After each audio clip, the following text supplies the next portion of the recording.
everyone, welcome to a very, very special episode of the Pakistan Experience. It's quite an honor to be sitting across the table, virtually at least, to somebody that I've been listening for years. He's my favorite cricket analyst. You've probably read his work on Cricinfo. Maybe you've bought his books. Maybe you've seen his award-winning film, Death of a Gentleman. The man himself, Jarrod Kimber, is here with us. How are you doing, sir? I'm very good. How are you? Good.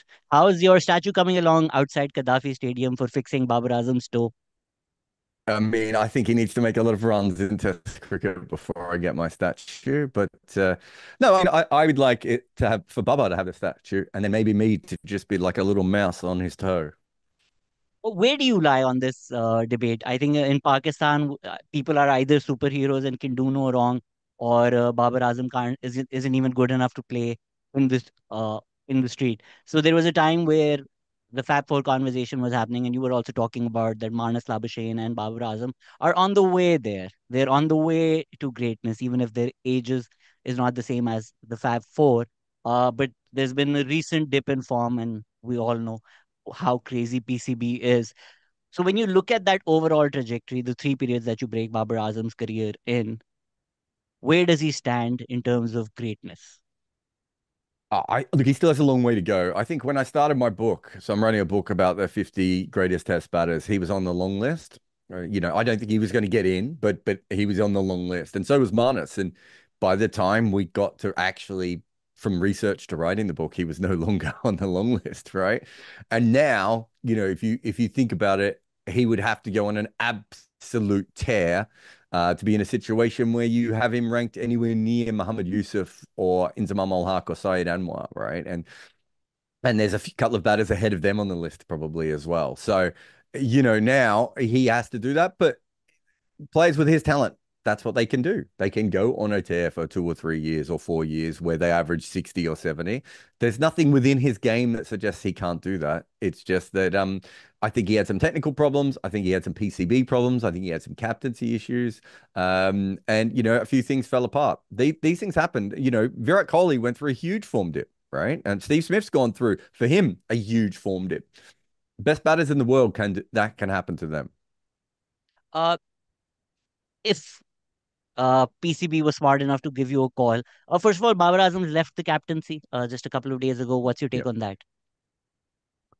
Oh, I don't think he's a natural captain. I don't think he needs it at the moment. Like if he's in really good form and there's no one else to do it, you probably will continue to give it to him, and that seems to be how Pakistan has run this so far. But in general, I just think he doesn't need the captaincy, and it's. I think there are probably other people that can do a similar, if not better, job than he can as a captain. You need him to make runs. If he Oh, isn't a great run scorer, that's a problem. And if the captaincy was an issue, and only he will know that, then he needs to move on from that. and if Gillespie gives you a call and says, who's your recommendation? Who's your recommendation? Oh, I haven't really looked at the white ball captaincy all that much. So no, I couldn't give you a name off the top of my head for that. But all these things also depend on. It's not about my recommendation. What you should be doing in professional cricket these days is getting people into a room and going, "What's your plan? What's your plan for the future of Pakistan cricket? This is where we are. It's not a particularly good spot. What do you think you can do?" And that's what all the meetings should be from here on in. It shouldn't be what you've done before. It shouldn't be who you are. It shouldn't be your form or anything. It should be we are in a position when we need someone to come in and we need to fix this, right? And I think that's where the major issue is at the moment. And so they need a plan and they need a bunch of people pulling in the right direction. The human being never matters as much as people think it does. The plan matters. What people should be doing and what the PCB does is polar opposites at the best of times. But if they were to Yeah. give you a call and say, Jared, fix this mess for us, what does it look like? Where do we begin fixing Pakistan cricket? Because there clearly seems to be something broken now. I can't remember. I wrote a piece for Crick Info, maybe 2015, 2016, somewhere around that period, maybe even 2018, 2019. I can't remember now. Where I basically said the problem with Pakistan cricket is not the captains, it's not the players, it's not the coaches, right? They're the ones that get all the blame. The problem is the entire structure of Pakistan cricket has fallen behind professionally so far with all the other nations, right? And you, the talent is still there. It's a bit like the West Indies. you go to the West Indies and you're like, there's plenty of talent here. The problem with the West Indies is that there's no money. There's no way of investing it. There's no way of making those players professional. And so, you have Nicholas Puran, who instead of playing for the West Indies when he's young or, getting money and is in the system, is off playing two-day tournaments in Houston, right? Because that's where he gets paid. And so he's not going to develop properly if he's facing people like you and me bowling to him in a freaking T20 game in Houston. And so Nicholas Puran is an incredibly talented player with flaws. And he's always going to have those flaws because he never developed correctly because he fell out of the West Indies system. Pakistan system, everyone falls out of it all the time. It's completely unprofessional from bottom to top. You would overhaul the entire system from beginning to end, and you would invest all of your money in grassroots coaching so that by the time a 16-year-old comes through the system, they know how to field, right? They know how to run between the wickets. Being a really fast bowler or having great hand-eye coordination and understanding batting was fine in the 1980s. It was fine in the 1960s. Some of the sports science that is coming through India, Australia, and England is just tearing cricket apart because of how much more developed they are, right? And a country like Pakistan, because there is so much talent and because so much of that talent is still falling through the cracks because it doesn't come from the right cities, right? If you had a proper professional system where you had a proper scouting network and you invested money in that and you made sure that there were coaches everywhere available. So there's a 14-year-old who's bowling with a rubber ball somewhere who's really good. It's like, great, let's just get him in with a cricket ball for a little bit. If he doesn't work, he doesn't work, right? We're not going to change. We're not going to change his life. We're just going to see. But we're going to put him down in the database that there was this kid that no one could hit. This is what he did that was really good. Then we got him in the nets and he did this. Then he grew and he's a foot taller now, right? Now he's got a slower ball. Now he can bowl reverse swing. None of those systems exist, right? Whereas the other, cricket areas where there's lots of talent, so India, England, and Australia, that's the level they're getting to, right? You play good in English club cricket now. There's probably someone who can see in a database, well, this guy's got a strike rate of 220 every time he bats. Maybe we should get him down and give him a trial, see how he goes, right? Like systems, grassroots systems is where what Pakistan needs. And the other thing that they need, and this I can't fix. This would not, I'm not going to be able to help Pakistan cricket here. The other thing that you need is for the media to start being smarter and start understanding that how many captains and coaches has Pakistan cycled through? There's no magic fix. Are you a basketball fan at all? No, but I was thinking when you're talking about the amount that in England people look at county cricket, I think at this point, if a bowler bowls over 90 miles an hour, Rocky gets a notification. That's Do you know what I that's mean? how It's involved it, they are. that's what they are doing. I remember there was a basketball team called Sacramento Kings who went through like, I don't know, 8 coaches in 10 years. And I put a tweet going up, maybe it's not the coaches, right? Do you know what I mean? Like at a certain point, it's not the coaches. The problem with that franchise was general management and ownership. And they needed to understand what they were trying to do. And they didn't. And so that coach wasn't instantly successful. You got rid of them, right? And we've seen that before with Pakistan cricket. It's like if you're not instantly successful, you, all the pressure comes onto you. And so international cricket is, especially if you start from where Pakistan is at the moment, how are they going to be instantly successful? They're going to play India, well, in World Cups, right? But they're going to play England, they're going to play Australia, they're going to have to go up against South Africa's bowling, West Indies bowling, Bangladesh suddenly have a good bowling lineup, right? There's lots of teams that can trip you up. There aren't many teams outside of India and maybe a little bit of Australia who go on long runs of winning lots of games in a row, right? So even if you are a good team, you should be losing. And then what happens? Well, we get Gary Kirsten and we give him about 8 minutes to prepare for a World Cup. Well, what's going to happen? If I'm someone who's worked with a lot of franchises, I can tell you what usually happens is they say they want to hire me, and I'm like, great, can I start a month early so I can do all the work? And they're like, no, no, no, we're only going to pay you this much. And I was like, well, I can start 4 days before. And they're like, great. And I was like, well, this is pointless because most of my work needed to be done a month ago. And so now you're asking me to try and fix problems on the fly, right? All of Pakistan cricket is trying to fix problems on the fly when the biggest problem is, and even though Imran Khan was wrong, his basic idea of retooling the entire system is what needs to happen, right? That needs to be professional because Pakistan cricket has access to money in a way that some of these other cricket boards don't. Like Pakistan cricket has access to money in a way that New Zealand does not, right? The PSL makes money. People pay to watch cricket in Pakistan. In New Zealand, they don't make any money, but look at the professionalism of New Zealand. They talent identification and trying to work out who the best 25 players are from ages 18 to 22 and from 12 to 15 and from 15 to 18 so they can move those players through. That's how they end up with Kyle Jamieson. Kyle Jamieson was in the system as a batter, had a growth spurt, and became one of the best bowlers in the world. In Pakistan, he would have just disappeared. We both know that. He would have just Yeah. that would have been it. Kyle Jamieson would never have played. And then one day he would have turned up at 6'6", and he wouldn't have been able to bowl very straight because he wouldn't have been worked with anyone to do that. And he would have been thrown into a test match. But look at our 6'8" bowler. Isn't he great? And he'll play 2 or 3 good games. Then he'll get carded a couple of times, and everyone will be like, "Wow, that guy was overhyped. Why did we talk about that guy?" That's not how you set up professional systems. And that is what Pakistan needs more than anything else is professionalism. Maybe what you're alluding to is maybe the Pakistan cricket team is similar to the English football team, where Kobe Mainu is a star at 19, but if he has 3 bad games, suddenly he's a failure. So you Yep. get a Saim Ayub, immensely talented. You speak to people like Michael Vaughan, Adam Gilchrist.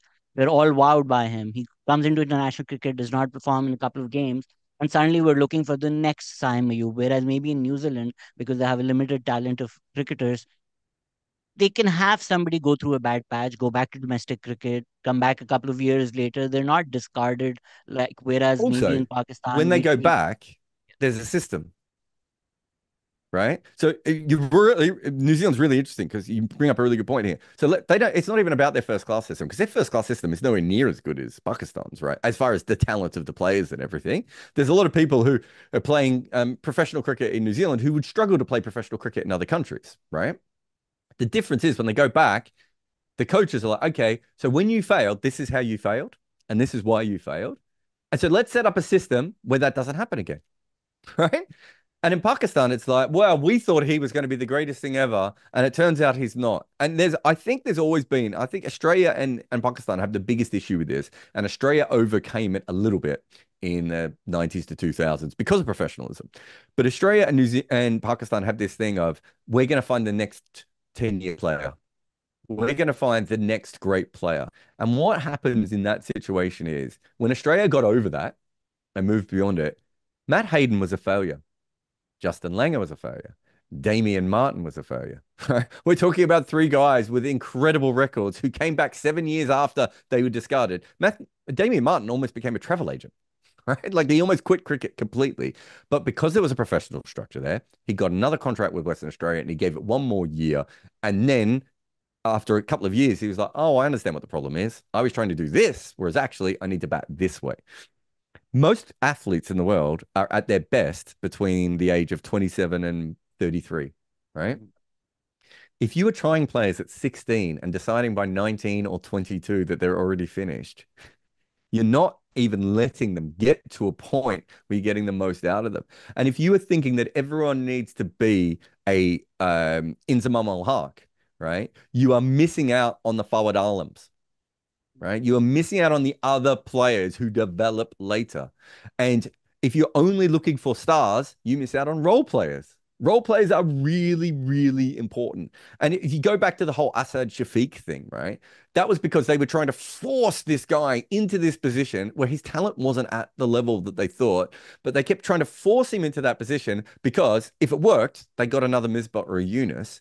But how many other batters did they miss out on using in that time?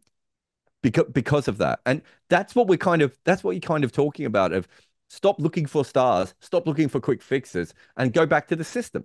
If a player is failing for Pakistan, that doesn't mean they're shit. That doesn't mean you never ever call them to play in another cricket game again. Do you know what it means? Is there yeah. something wrong at the moment? Right. And Uh, with Pakistan, something wrong with the moment means there's a general flaw. Like when I do the Babar video, people are like, oh, look, his toes. How could he not fix that? How could he not understand this? We should never pick him again. And it's like, no, like Virat Kohli had an issue, right? Steve Smith had an issue. You're allowed to have issues and you work through them, but you need people there in a professional environment. I think I made the thing in the Babar Azam video where I was like, how would he even know which batting coach to trust? How would he know which head coach to bond with? Right? How would he know which analyst he should be involved with when it's just a revolving door? There's no structure there. So you worked with a lot of cricketers. I think a conversation that we don't have in Pakistan is the mental health toll it takes. Uh, Mm. Babar Azam was playing the World Cup. PCB came out with a tweet saying they were going to review the performance. In the middle of the World Cup, the team is being told that their performance will be reviewed. He's removed as captain. Shaheen Afridi is put in as captain. He doesn't even get to play an international series, I believe. Gets removed. Babar comes back. Then the entire blame is on Babar. Things trend in Pakistan called Ghante Ka King. As a human being, I know you're looking at age stats of Babar Azam and you're comparing across eras, but the mental Mm. health toll all of that is taking on Babar Azam is, I'm assuming, equally affecting his form as much as his toes, right? So there's a study that came out of American sports about 10 years ago, which was it's a really interesting study. I don't agree with it 100%, but basically what it says is the best sporting teams don't make that many changes. They decide on a style or on a method. They put the team together, right? And then they trust that they're doing that quite well for, let's say, 3 or 4 years. Then they go, I don't know, let's say it's an NFL team, and they think to themselves, do you know what? Our offense is just a little bit stale. We're going to make one small change. We're going to change our offensive coordinator, and we're going to bring in someone who's a little bit different, right? Or promote from within, generally, is the best thing, right? That I think that's a flawed metric because I think it looks at the fact that you don't need to make as many changes when your team is already winning. Would be the way I would look at that. But the general principle makes sense. If you've ever worked in an office or in a normal job, and I work in the media, and when everything is consistent, you do your best work because you don't have to worry about, am I about to be fired? Am I about to get a new manager? And I remember all the issues I ever had when I was working for Cricinfo was generally like every couple of years they'd be like, we should be more like the Bleacher Report. We should be more like the Huffington Post. We should be more like blah blah blah. And I'm like, okay, so I have to change what I'm doing, but what I was doing was working.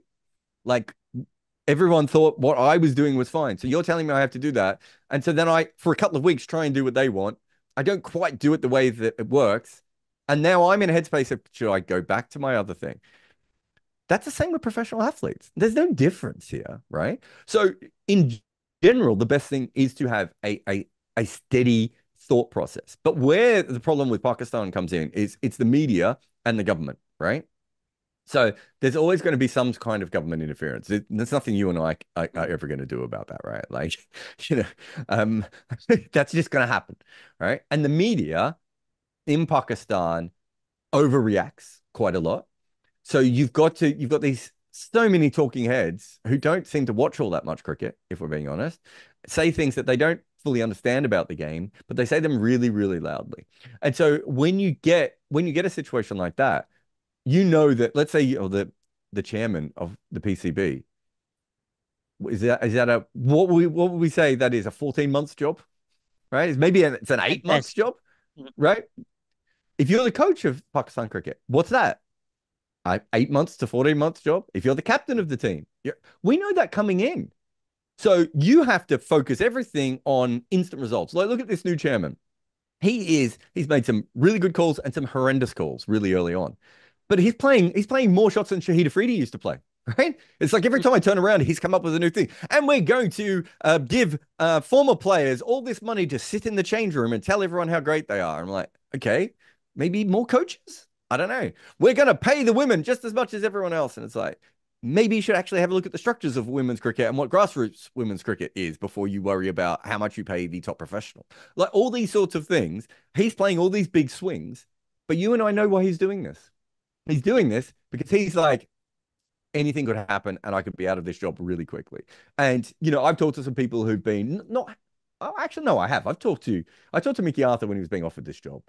So what was that? A year and a half ago. So we happened to be hilariously, me and him were commentating a series together. And I'd never met Mickey before. We'd always exchanged messages online, but I'd never met him. And, we got to really chat and discuss some things. And he's being offered this Pakistan job. And he's like, I can't give up the Derby job, Jarrod, because I know that in 12 months' time, something could happen and a new chairman could come in, or, the captain doesn't want me, or a new president of Pakistan decides we can't have foreign coaches and I lose my job. So it meant that they hired Mickey Arthur, who's got one foot in the door and one foot out the door already emotionally, right? He's the right kind of person because he's the sort of person that builds layers. He's not like a genius tactical coach or anything. He's the sort of person that makes sure that everyone is doing all the things they should be doing all the way up. But he's sitting there thinking to himself, I'm just not going to be here that long. So how could he be fully into that position? So we could sit here and we could say they should be more professional. They should do this. But we also both know what the reality of this situation is that if that person comes in, if someone come into the Pakistan cricket environment and was the adult in the room, it wouldn't work. And we know this because Wasim Khan did that. He came in, brought a bunch of professionalism in, and said, "Okay, we're going to do things properly. Let's do this." And Ramiz Raja sort of took over while he was there. And then what did the press do? They hounded him for being an outsider, right? The man was doing a good job. I thought that was in my time as a professional cricket writer. So what's that? 17, 18 years? That's the one time I looked at it and I went, this looks like a professional organization. And what's Yep. happened since? They can't even sell their friggin' TV rights anymore, right? That is a lack of professionalism on every level of Pakistan cricket that you can't even sell your own TV rights, right? That wouldn't have happened under Wasim Khan, but he was hounded out of the job. Right. So how do you fix a problem like that? I certainly don't know how. I mean, I've worked on cricket TV shows in Pakistan. There are ex-cricketers who don't watch the matches and then comment on the matches, pretending that they know what is happening. You can tell, man. And I'm not just Pakistan, but you can tell someone like me who does the job. I can tell straight away that guy hasn't watched. He's in the studio on his phone talking to his wife or, messaging his WhatsApp group about a football team. And occasionally he'll look up when there's a wicket. Talking about football teams, I think maybe the identity philosophy argument might be overrated. But then you look at a Barcelona, they have an identity. They might change the forwards. They might change whether you're playing a false nine, whether you're playing Lewandowski instead of Messi. But you know what Barcelona is at the end of the day. Yes. You've spoken about 2016 to 2019, where the Pakistan T20 cricket team was actually very good. We got unlucky in the Mhm. World Cup. We arguably were the best cricket team, and we were winning with the idea that Babar Azam and Rizwan will open. They'll be consistent. We'll get 160 on a great day. We'll get 180, but then we're going to attack with the bowling. But the entire conversation in Pakistan was that Babar and Rizwan are the problem.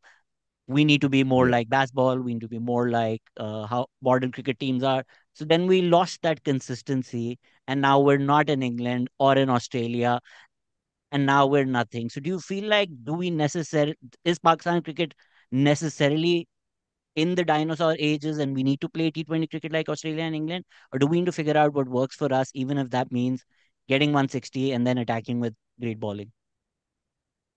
So I'm a basketball fan, and my team is the Denver Nuggets, and the Denver Nuggets is a team that doesn't shoot three pointers in a league where everyone shoots three pointers all the time. I think they were last year in 3-point rate. Um, and they almost still went within, well, about 15 minutes of that basketball of getting to the semifinals of the entire tournament, the conference finals. And they won the year before, still not shooting many three pointers, right? You don't copy other teams' tactics. What you do is you work out what is the best brand of cricket for you.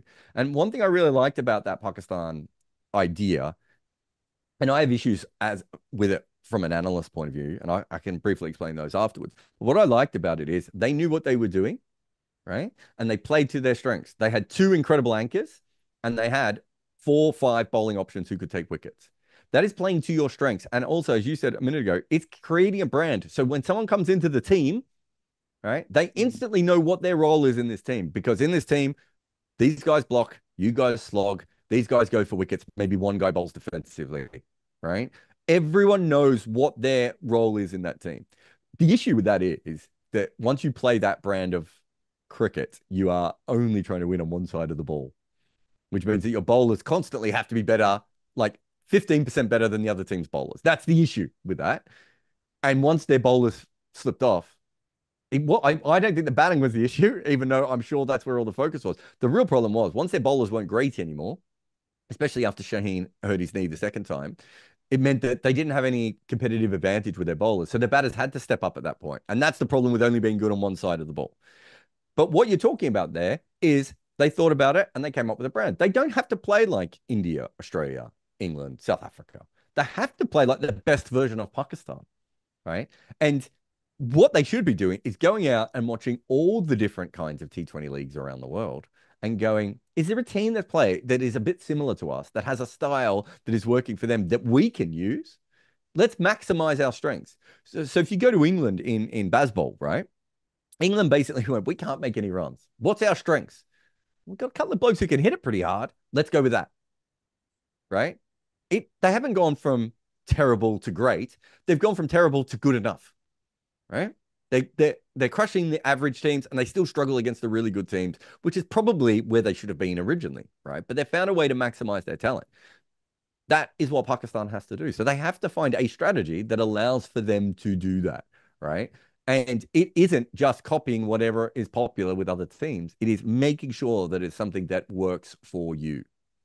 Are we doing anything particularly wrong that we're not producing the kind of cricketers that you see cross franchises in T20s? You have a Tim David in Australia who fails a lot more often than he succeeds, but Australia is happy to have him because they're like 1 in 6, he's going to win us Yeah. uh, the match single-handedly. Do you feel like the Pakistan culture or the media culture is such that we can't afford a 1 in 6, even when Asif Ali had the best six averages? The fact that his average was 12, 13 meant that everybody went after him. Do you feel like there's something in our cricket that we can't produce, or is it the culture, which is why we can't have a Tim David or an Asif Ali? No, I think that is something slightly different. I think if you look at the Australian team, what they have is Mitch Marsh, Cameron Green, Aaron Hardy, Glenn Maxwell, Marcus Stoinis. So they have so many all-rounders that they can have a specialist batter at number 6 or number 7 who might only face 12 balls, right? Whereas I think if you look at Pakistan, what happened was, and look, I think a lot of this is injury based. I think Shadab Khan, um, we can go to Yasir Shah in test matches as well. But Shadab Khan, Shaheen Afridi, and Yasir Shah are all great players, right? But they're all great players who ran into a wall one way or another. Yasir Shah just got bowled to death by the look of it, and just that was it. And They he's all never got been able to mismanaged. recover. Yeah. Shaheen was mismanaged with his knee. And I don't know what happened with Shadab Khan's groin, but I don't know if you ever saw, I did a really Yep. technical breakdown of his groin as About well. Shadab's ass and how much of it About he's there was a showing lot at an angle. We saw that. there was a lot on his ass in that, yes. And so that those are technical things that come from injuries, right? Yeah, he would have seen my video, or someone would have at least shown him a still, and he would have been like, "Yeah, I know, I can't do it anymore," right? And so that if you think about the Shadab part of this, that's a guy who can bat at number 5, Mm. who can bowl in the old days, was a frontline bowler. You can then carry Asif Ali in that side. Muhammad Hafiz, when he was around, again, you can bat him in the top 6, and you can get 2 to 3 overs a game out of him. You can carry a specialist player. So I think there are still Asif Ali type. I'm not saying just Asif Ali, but Asif Ali type players in Pakistan. But the Tim David thing is very different. The other thing with Tim David is, even though he has the worst hands of any fielder I've ever seen in my life, I mean, they're he is a huge. How is he brilliant. missing those catches? Oh my God. But he is a brilliant mover in the field, right? And he's massive. Like Yeah. he gets the balls that other people don't get to, right? Like he's got a bit of Martin Guptill about his fielding. Mm. He's fumbly, but he's going to get to so many extra balls that other fielders won't get to. Whereas my memory of Asif Ali was he was not a plus in the He field. was So you need to atrocious. be, and that goes back to the original thing. My favorite Pakistan cricket story is Imran Tahir. All right. I saw Mm. Imran Tahir when he first started in county cricket, and you and I were as good a fielder as he was, right? And yet he was what, 34-year-old who'd played professional cricket in Pakistan for generations. Within 4 years of this South African system, he was a fine worst fielder on a side, right? Like he still was never good, but he wasn't a negative anymore, right? So what magical powers did South Africa give him? Well, they taught him how to field. They worked with him until he could field, right? Do you know what I mean? Like I'm it's sure. not rocket science. The Australian Did you fielders see aren't that great because they're picture? more athletic, right?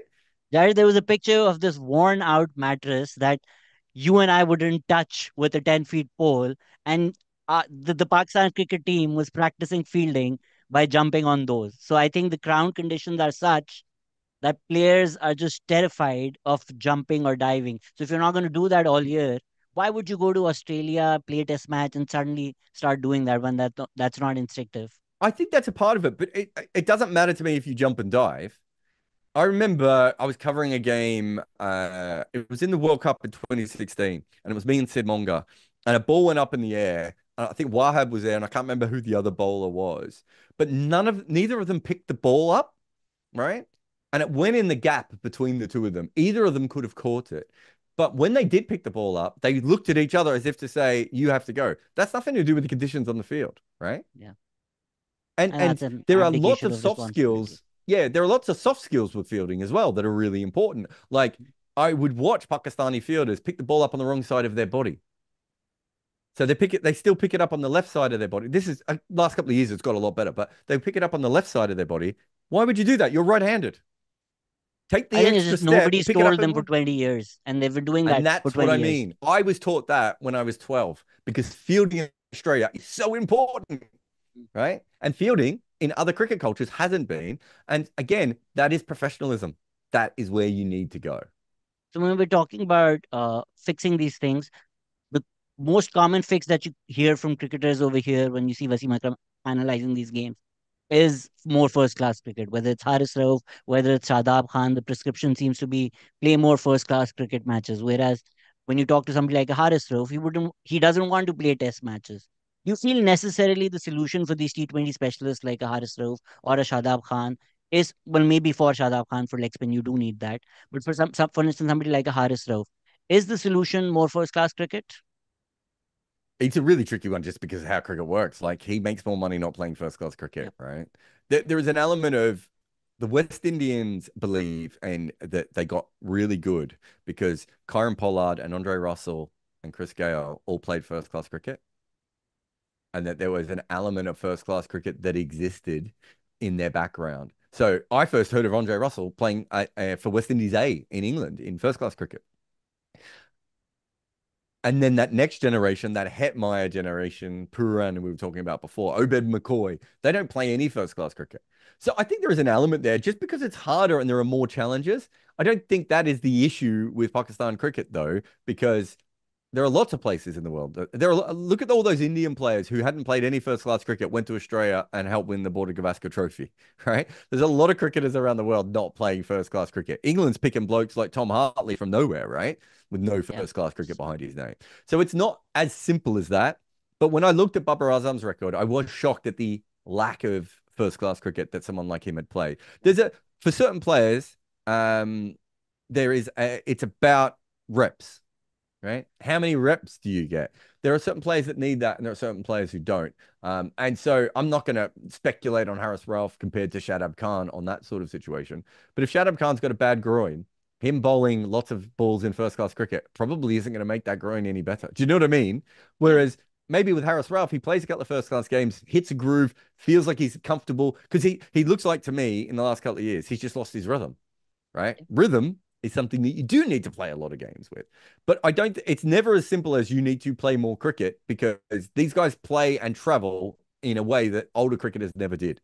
So old cricketers will say, "Oh, we played all these games." And it's like, you did. You didn't have to go on planes and decompress and uncompress and recompress. And also, if you watch the old guys, if you watch Wasim Akram, my guess is in county cricket, Wasim Akram was not bowling at 150 kilometers an hour in county cricket. He was probably bowling at about 132. And Still then if good someone enough for annoyed him, those county batsmen. well, he was swinging it. He didn't need to, right? And then someone annoyed him, and he's like, "Great, I'm going to do a spell where it's 150 again now, right?" And I've never talked to Wasim or Wacker about that, but I've talked to West Indian bowlers who said that. I talked to Graham Swan. Graham Swan said to me once, "Oh, Jarrod, I played heaps of first class cricket. It's not just the extra tests." And I said, "How often were you bowling at 100% in first class cricket?" And he was like, "Okay, fair point. I didn't I have to mean, bowl it. I didn't if have to, I just had to Shadab put the Khan ball on the wants to spot." learn hip rotation, he needs to watch Graham Swan because that hip did not lie. His hips did not lie. That is fair. We just have 5 minutes left. People have sent in 500 questions, so maybe the 10-second answers for all of these. I've Ask him never done how a he see, ten-second answer in my life, but I'll give it a go. Ask him how he sees Sarfaraz Khan in Australia and the future of Indian Test batting after Sharma and Kohli. Sarfaraz in Australia is really interesting because he has a weird technique, and I don't know how it's going to translate to Australia. So I really want him to play because I want to see how it goes. But even Jaiswal, I think he's going to have some issues on the bouncier wickets. I want to see both of them because they're both so incredibly talented. Can Bumrah be compared to legends like Marshall, Wasim, McGrath, or is it too early? No, it's not too early. I think because we have enough in the white ball cricket. I think in Test cricket, he's still got, I want him to get 200 Test wickets. I'm not, I mean, that could happen really quickly at the rate he's currently taking them. But I want to see 200 Test wickets. And once I've seen 200 Test wickets, I'm more than happy. But as an all format bowler, I think he's already one of the greatest, probably five. He's up there with Garner and McGrath for me as the greatest all format bowlers already. But I want to see more Test wickets. I mean, somebody like a Bumrah comes up, do you like stay up at night feeling like your work is futile because you can analyze the World Cup final a million different ways, but at the end of the day, India won because they had Bumrah. I mean, Yeah, no, it's the is it opposite though. not just that simple? That's why I love it though. Like his inevitability, I suppose you would say, is one of my favorite things. I was obsessed with Brendan McCullum for years, and then Bumrah comes along, and he's my new obsession because every time I watch him, I feel like I learn something new about him as well. It's brilliant what he does. Was the decision by Ramiz Raja of changing all the wickets of Pakistan the start of his downfall? I think the start of his downfall was that the way that Ramiz Raja sees things, it was around his own personality, and that he wanted to impart his personality onto Pakistani cricket. Whereas actually at that stage, I thought it was going in the right direction already. And I think there were some things he really helped with, right? But once he made it all about him, he sidelined the person who had professionalized cricket to begin with. And then once he makes it all about him, you know how Pakistan cricket works and how Pakistan life works. Okay, you're making it all about you. Every success is yours. Every failure is now yours, right? Yeah. If it had been more of a team effort at the PCB, that's harder to do. But he wanted the credit. Unfortunately, when you want the credit, you also get the flack. Why should Bradman be seen as the GOAT? He played in an extremely small talent compared to today, comprising entirely of amateurs and part timers. So Bradman, if there's any way you break down Bradman's record, it doesn't make sense. So people will say, well, he played in a small talent pool, and also like he went up against amateurs. And it's like, okay, so did all the other batters in that version, and the next best batter averaged 60. So he was 40% better than the second best batter of all time. So it doesn't matter if it's Bradman or Grace. If you are 40% better than anyone else doing that thing, and specifically, he went up against England, who were a really good team during Bradman's era, and he averaged 88 against them, right?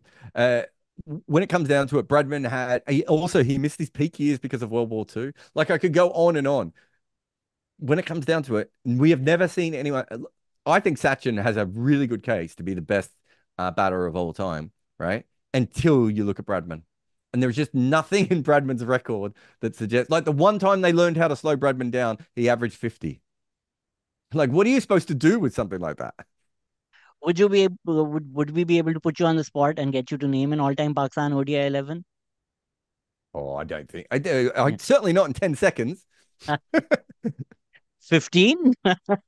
No, I don't think I'd be able to do that on the spot. Yeah.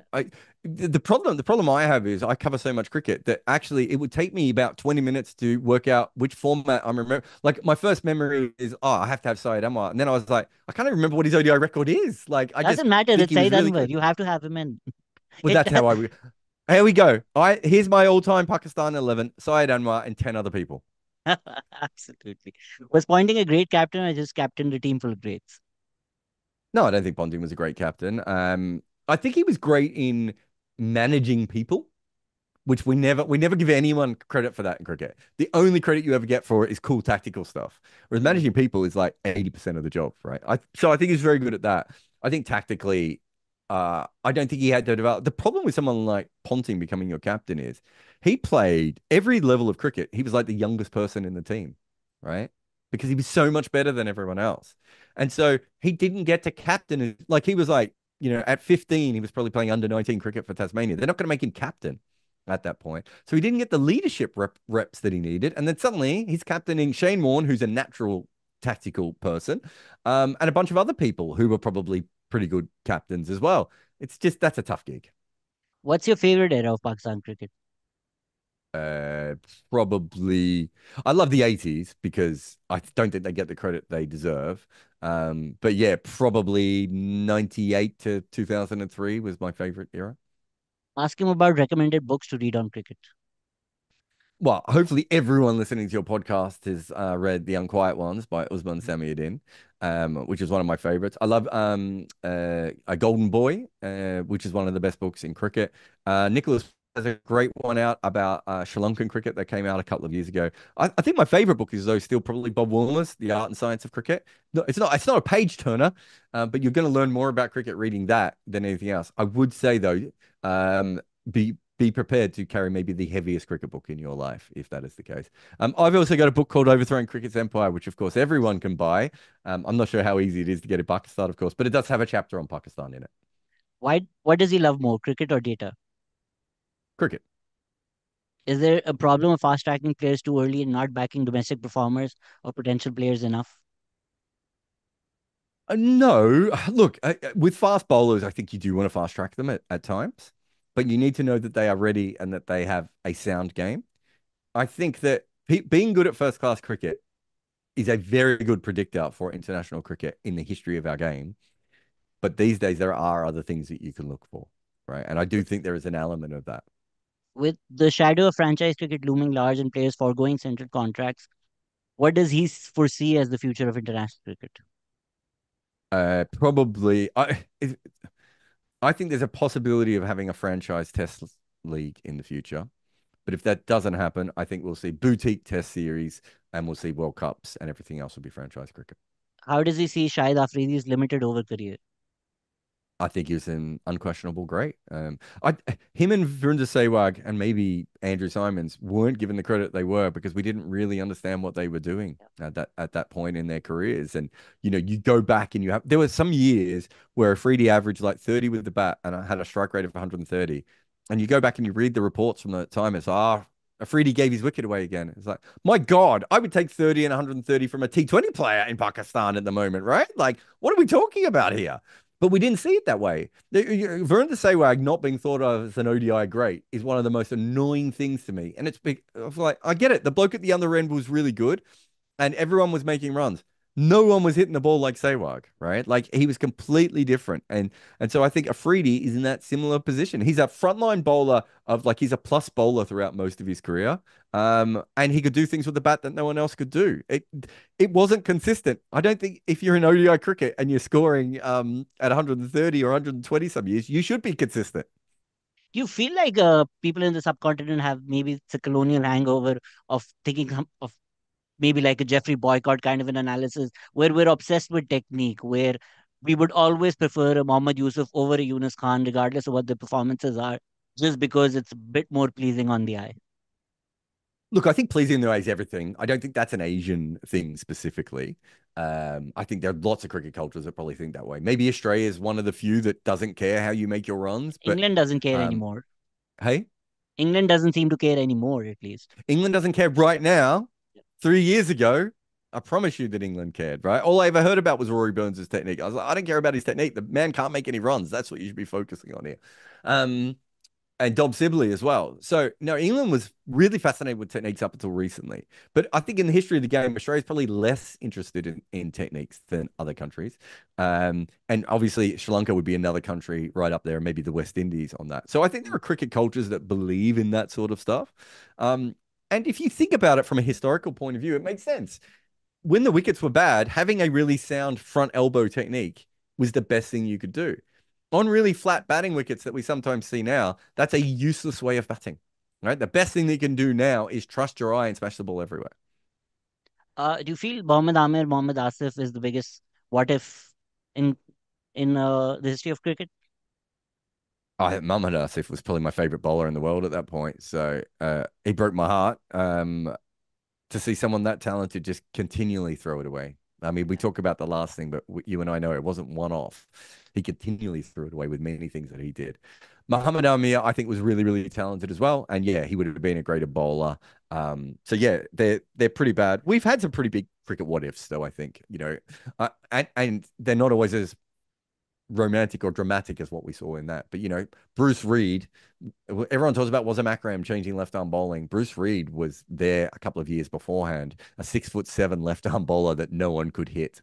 I still think he has one of the highest wickets per innings ratio of any seam bowler in the history of the game, right? And we barely ever saw him play. We know how good he was, but we barely ever saw him play. So I think there's lots of those sorts of stories. Sadly, Shane Bond is another famous one, right? Adrian Barath from the West Indies makes 100 against Australia in Australia, and is now a preacher in Trinidad somewhere, right? Like these things do happen, but the fact that it was two of them and why it happened is a more heartbreaking story. Shane Bond's a policeman, I believe. Now we're out of time, but Jared, I can't let you go without talking about the fact that it was us, it was Pakistan and the '92 World Cup victory that inspired you. How was that moment for you watching Imran Khan lift the World Cup, and how did that inspire your journey? Do you know it wasn't so much the World Cup, it was before then. It was the Test series. I don't know if you remember what year it was. Was it did Pakistan come out in 11 sorry, 11, God, Late wrong decade. '80s, where we beat Australia in Australia, right? Yeah, but I was a bit young for that one. I remember it happening, but is it 91, 92? I want to say around that period, or is it 1991? It might have been 1991.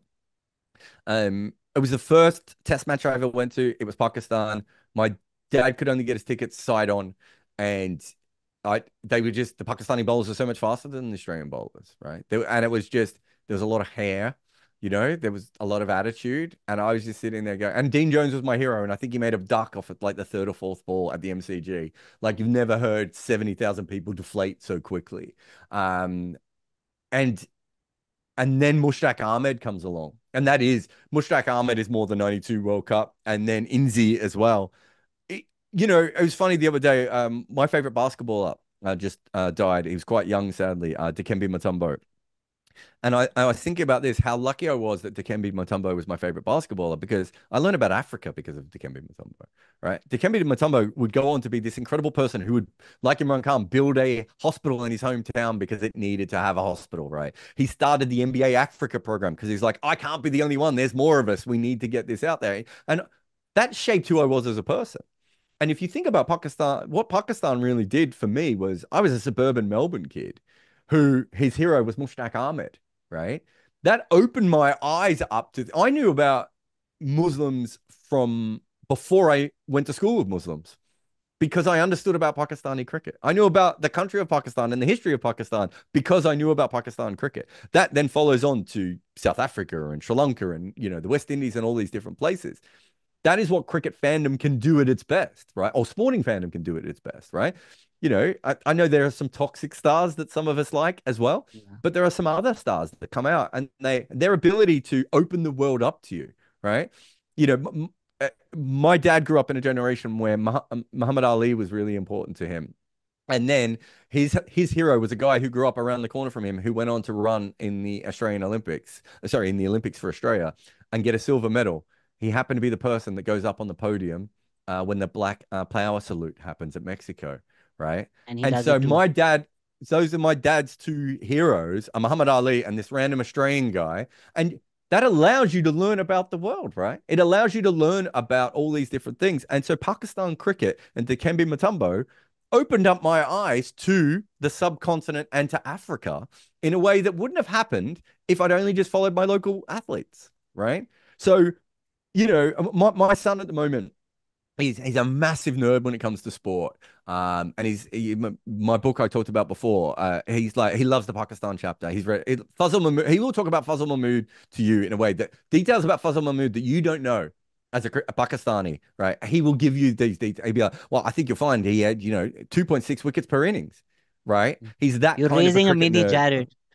Oh, he's raising himself. I only turned around one day and realized he was exactly the same as me. But I'm the pretty sure point if I being ask is him that, in all Pakistan 11, he'll be like, "Are you counting oh, uncovered pitches or covered?" I'll be like, if you "Okay, want him to I'm come not on, he talking would to you." he would have a go at that before I would, because he's probably already got it in his notebook, and I'm not lying.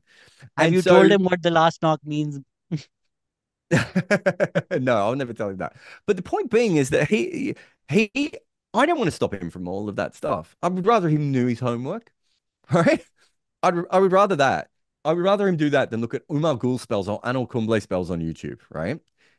even though I understand that he can get something from it. But listen to he said to me the other day, when is the Women's World Cup starting? It's taking forever. Desperate to watch women's cricket, right? What sport can do is can open you up to these new experiences and new ways of life that you don't always get beforehand. And so for me, as I said, Pakistan cricket was that ability to understand that. And the rest of my friends didn't have that because they didn't give a shit about Mushtaq Ahmed, right? And they missed out. They missed out on Dikembe Mutombo and Mushtaq Ahmed, who are, for me, pivotal people in my life. And the reason I am here is largely on the back of heroes like that. Beautiful. Is that why you started bowling leg spin, or is it Mushtaq Ahmed, or is that Abdul Qadir? Do you know what? No, I started bowling leg spin because my dad was a fast bowler, and me and my mate were batters in our team, and he was our coach. And he came up to us both. He said, "Look, guys, you're not ever going to be very fast."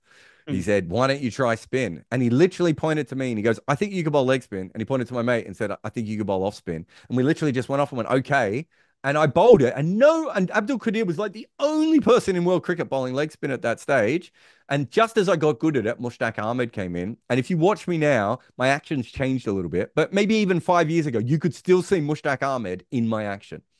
I used to bowl very front on because he used to bowl very Mm. front on, which is terrible for my bowling. I should have Mm. been more side on. So I've now changed. I'm a little bit more like a Freedy these days than I am like Mushtaq Ahmed. But whether I keep bowling leg spin or not would have been largely on the fact of how many wickets I would have taken. And if Mushtaq Ahmed hadn't come along, I would never have tried the wrong end. It never even occurred. I didn't even think about the wrong end at that stage. So yeah, he was a very, very important person to me at that point. And it's a hilarious having Mushtaq Ahmed as your hero in the 90s in Melbourne when Shane Warne exists. But that's the kind of weirdo kid I was. Thank you for being the weirdo kid that you were, and all your weird interests are things that we take a keen interest in. So, thank you so much for all the work that you do. We should put you on the spot with some question or the other. Greatest all rounder, Jack Callis or Imran Khan? Gufford Sobers. Thank you so much, Jared, for your time, and thank you for listening. Take care. Bye bye.